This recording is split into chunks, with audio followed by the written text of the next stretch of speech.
بسم اللہ الرحمن الرحیم۔ حکمت نمبر 425۔ مولا امیر کائنات علی بن ابی طالب علیہ السلام فرماتے ہیں، بندوں کی منفعت رسائی کے لیے اللہ کچھ بندگان خدا کو نعمتوں سے مخصوص کر لیتا ہے، لہذا جب تک وہ دیتے دلاتے رہتے ہیں، یعنی اللہ کی راہ میں وہ خرچ کرتے رہتے ہیں، اللہ ان نعمتوں کو ان کے ہاتھوں سے برقرار رکھتا ہے۔ یعنی جو راہ خدا میں دیتے رہتے ہیں، خداوند متعال ان کی وہ نعمتیں برقرار رکھتا ہے۔ جب ان نعمتوں کو روک لیتے ہیں، یعنی وہ لوگوں کو دینا بند کر دیتے ہیں، تو اللہ ان سے چھین کر دوسروں کو منتقل کر دیتا ہے۔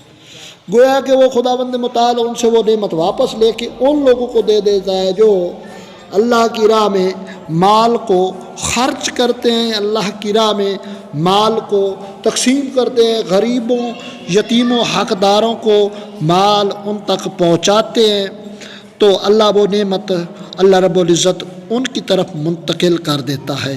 اللہم صلی علی محمد و آل محمد۔